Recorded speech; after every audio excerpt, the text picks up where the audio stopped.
This is the most important invention since the printing press. It comes in many shapes and sizes and has even more names, but don't worry about that. According to the sellers of these amazing little gadgets, they do everything from saving you money to cleaning your dirty, unstable electricity to helping you finally get a good night's sleep.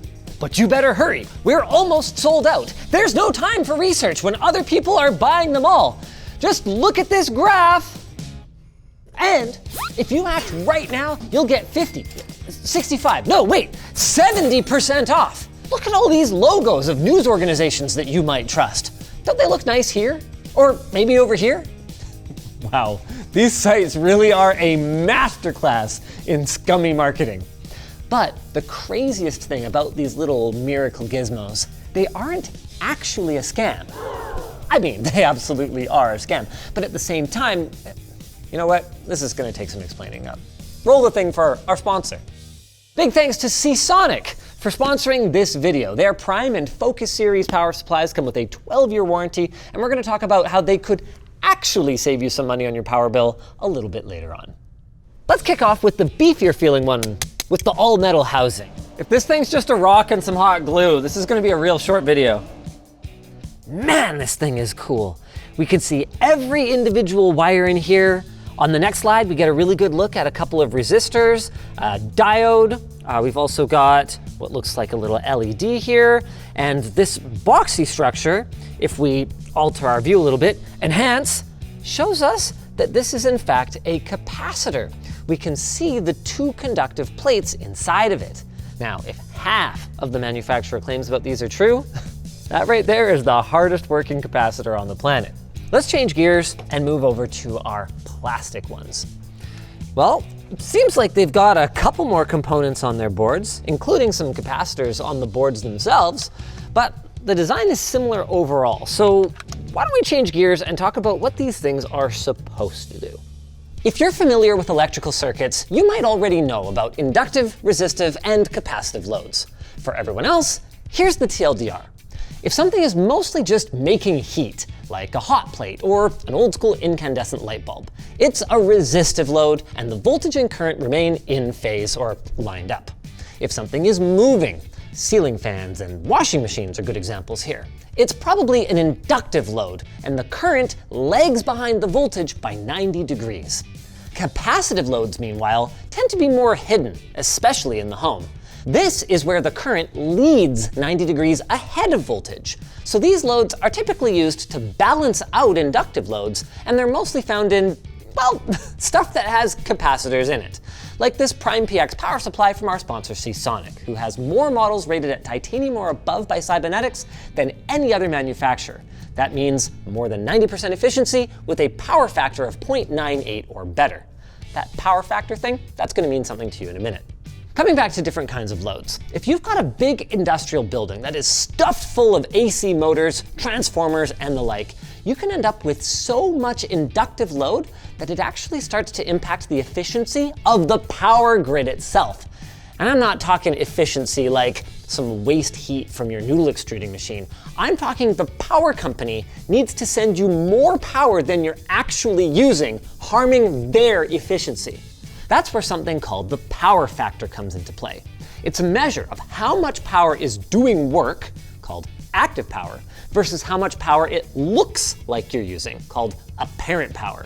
And we can find it with this very Pythagoras-y looking formula here. The ideal power factor is 1, meaning that all the power you're drawing from the grid is doing actual work. Anything lower, and you are impacting the efficiency of the grid, which your power company is 100% going to charge you for. So then, how do you reduce the inductive load so your power company doesn't start piling on surcharges? Capacitors.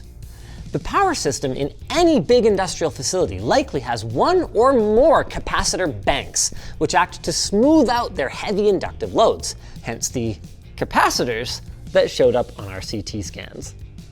But here's the thing. While the theory is actually sound, residential customers, you know, the people they're marketing these devices to, don't get charged based on power factor. A big part of the reason for that is pretty much all of the heavy power devices in a house are either a resistive load or they already have capacitors built into them to compensate for their inductive loads. We looked from Alberta to Zimbabwe, and across the board, residential and small business customers are billed only for the active power used. Now, I'm sure there's some outliers that you guys are already furiously typing comments about, but generally speaking, it's only when you ramp up to large commercial and industrial facilities that power factor really enters the equation. And the folks selling these magical gizmos know all of this, they just don't care. Power factor is that convenient little nugget of truth that they can wrap in the layers and layers of BS marketing that your conspiracy-loving uncle needs to convince him to buy these things for the entire family for Christmas this year. And some of them take their scam even further. Let's crack this one open using our handy-dandy precision screwdriver kit from lttstore.com. Built-in bit storage, fidget spinner-worthy end cap, and built-in magnetic parts tray. With the one screw removed, there's not a whole lot going on in here. We've got a basic LED power circuit, that's how you know it's on. Then we just go ahead and remove this second screw, and this IC right here is a bridge rectifier that converts AC to DC. So far, so good. But this is the part where we get into some funny business. Do you see our capacitor here? Well, one of the two leads going to it doesn't seem to actually connect to the rest of the circuit. You can see it in the X-ray, or actually, just by holding it up to the light. There's no trace to that pad. So my question now then is, if this is just here for looks, is this even a real capacitor? Let's find out. Before I connect this, it's worth noting that this is in nanofarads right now. That's effectively 0. Moment of truth. Is it a real capacitor? Survey says no. I gotta say, I'm actually kind of surprised that it is more cost effective to build a fake capacitor than it was to drop the 15 or maybe 30 cents on a real one. It's got some weight to it at least. I cut one open if you want to see what's inside. Oh, did you cut one open? Let's have a look at our fake capacitor. Oh, is that like a little bit of cement that they just smeared on it? It kind of looks like that.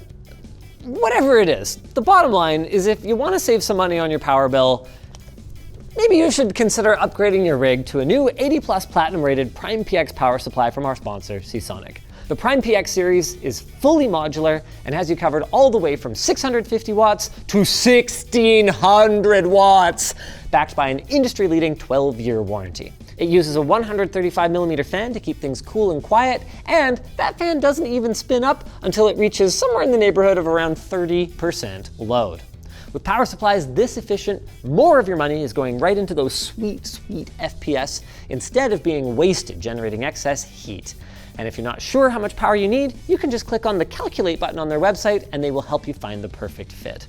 So find your next power supply at the link down below and find your next video to watch at this video right here, where you can watch me get shocked repeatedly as we figure out if those wireless anti-static wristbands are a scam with the help of our friend Electroboom. Yo, Jordan, how much did we spend on these things? About 20 bucks for 4. Well, I mean, at that price, at least it's decent value as a nightlight. $5 nightlight.